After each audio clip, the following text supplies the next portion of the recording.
Andrea de House Pro. Aujourd'hui, nous allons découvrir les shopping lists. À la fois espace de travail, outils de présentation et de collaboration, les shopping lists de House Pro, ça simplifie vraiment tout votre processus de création des listes d'achat, de la sélection des produits à la validation finale du client. C'est donc un outil indispensable pour protéger votre rentabilité et je vais vous montrer comment l'utiliser. La première étape, c'est d'aller dans un de vos projets. Soit vous en créez un nouveau, soit vous utilisez un projet déjà existant. Pour l'exemple, je vais utiliser un projet de rénovation de salon à Aix-en-Provence. Il y a deux manières d'accéder à vos shopping lists. La première, vous la voyez, elle est juste ici et va recenser toutes les shopping lists que vous avez créées. En l'occurrence, moi, j'en ai déjà créé une dans le salon quand j'ai clippé mes éléments. Si vous avez des questions, vous pouvez vous référer à la vidéo Clipper qui va vous permettre de voir comment on peut créer une shopping list en clippant directement des produits. Le deuxième point d'entrée, c'est ici, dans l'onglet planification. Vous cliquez sur shopping list et là, vous allez avoir accès aux différents éléments de shopping list que vous aurez créés ou même créer une nouvelle.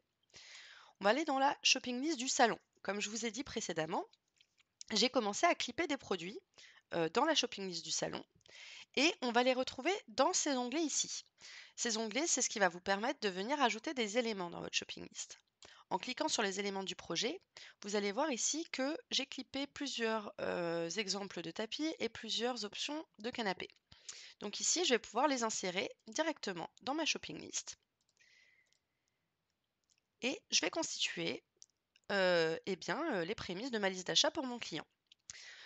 Vous avez aussi l'onglet bibliothèque si jamais vous voulez vous référer à des produits que vous avez clippés pour d'autres projets et vous voulez les retrouver, bah, c'est ici que vous pouvez le faire. Donc vous voyez ici, j'ai une vaste sélection de tous les produits que j'ai clippés dans le passé et vous pouvez les filtrer en fonction des fournisseurs, en même temps en fonction des catégories que vous avez créées dans le passé, ou même le rechercher par mots-clés, par exemple table de chevet.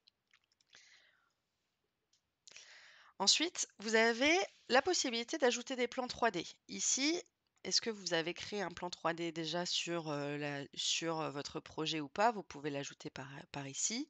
De même, pour les planches d'ambiance, vous pouvez les attribuer et les renseigner directement dans votre shopping list. Vous pouvez joindre plusieurs images ou joindre plusieurs fichiers. Pour la démonstration, on va se concentrer sur les éléments que vous aurez clippés pour cette liste d'achat. Vous voyez ici, je vais proposer des options de canapé et des options de tapis à mon client. Donc ici, je vais commencer tout d'abord par modifier et renseigner un budget. Ici, on va pouvoir renseigner un budget. Donc par défaut, il est à 0 et moi, je vais dire que mon client a 6 000 € de budget de rénovation de son salon et d'ameublement. Donc une fois que j'ai modifié ce budget-là, sachez que les montants sont toujours hors taxe. Ici, dans les produits que vous allez clipper, il est tout le temps hors taxe. Et une fois que vous allez convertir ce document en devis, on va retrouver on va retrouver la TVA. Donc, pour organiser ma shopping list, on a un outil qui est assez puissant qui s'appelle l'outil section et qui va vous permettre d'organiser au mieux vos shopping lists pour permettre à votre client de faire un arbitrage et de choisir les différents éléments que vous lui proposez. Donc là, je vais créer une nouvelle section pour une option de canapé. Vous voyez, j'en ai clippé 3.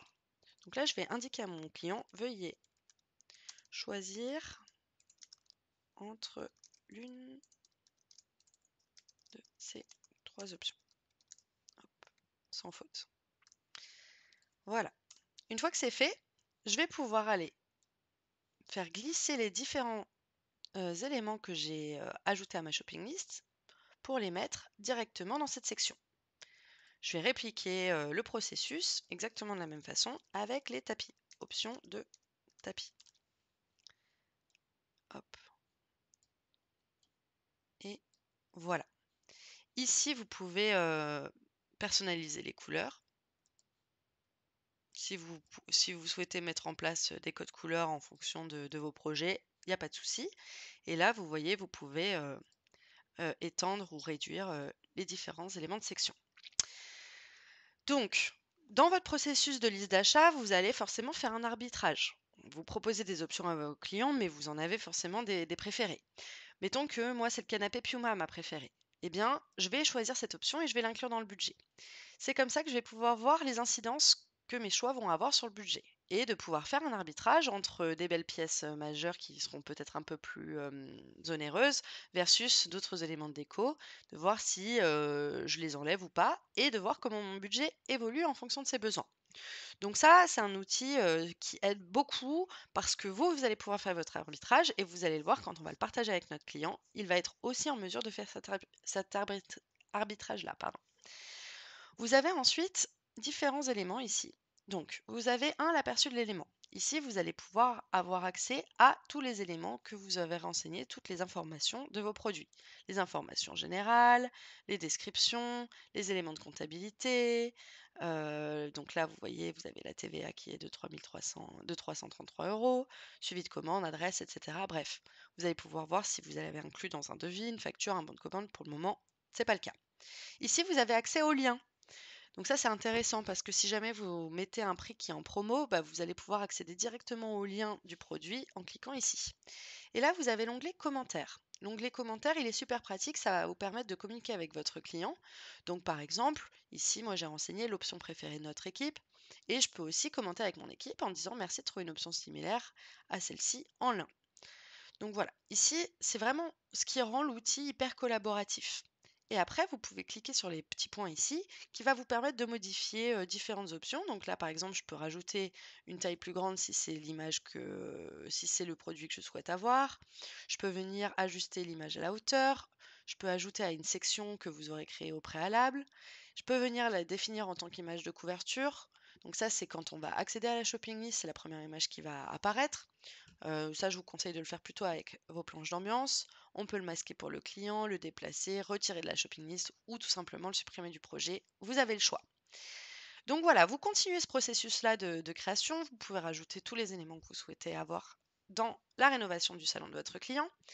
Et ensuite, vous allez pouvoir le visualiser et le partager. Là, dans les paramètres de visualisation, vous allez pouvoir personnaliser ce que votre client peut voir. Ici, vous pouvez afficher le prix et les produits-services ou pas. Vous pouvez afficher le budget ou pas. Dans le détail des éléments, afficher la quantité, afficher les descriptions, les matériaux, les dimensions, afficher les liens des produits. Pour le coup, ici, par défaut, c'est pas coché parce que si jamais vous margez sur ces produits, on préfère ne pas vous mettre en porte-à-faux et d'aller sur le site marchand. En revanche, si vous ne margez pas sur les produits, vous pouvez tout à fait afficher les liens du produit. Et ensuite, les validations, eh bien, vous choisissez comment votre client peut valider ou pas les produits. Donc là, par exemple, moi, je choisis de valider et refuser les produits et services. Les planches d'ambiance et les plans 3D en général, quand on les joint, eh ben, on a déjà discuté avec le client par rapport à ça, donc pas la peine de refuser ou d'accepter. Et pareil pour les images et les fichiers. Donc là, votre client, il va pouvoir être en mesure juste de choisir eh bien, les différents éléments ici. Là, je vais partager. Donc ici, je vais pouvoir choisir un mail de mon client.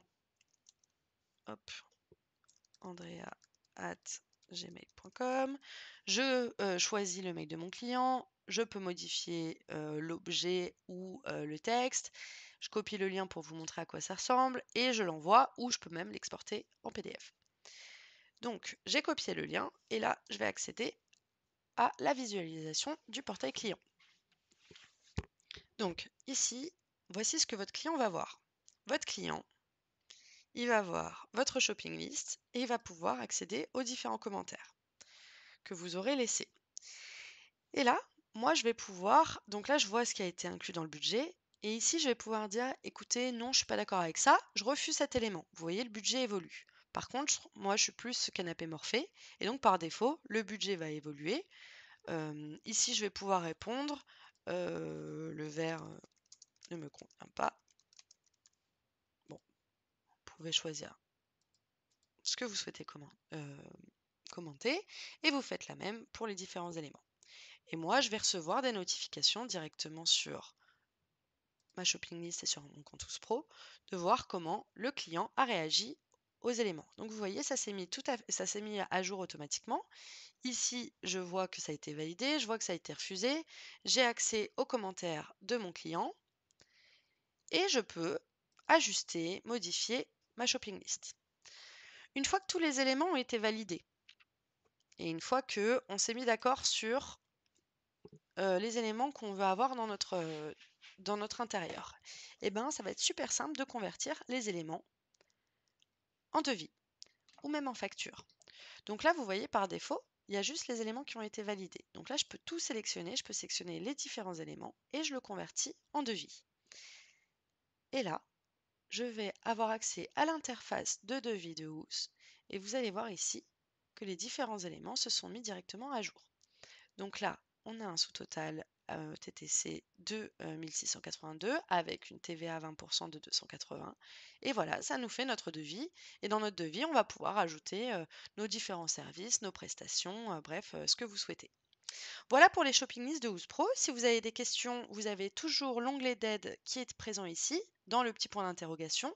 Vous soumettez une demande, vous choisissez votre sujet, vous écrivez votre petit mot doux et notre équipe support vous recontactera le plus rapidement possible. Voilà, merci beaucoup et passez une bonne journée.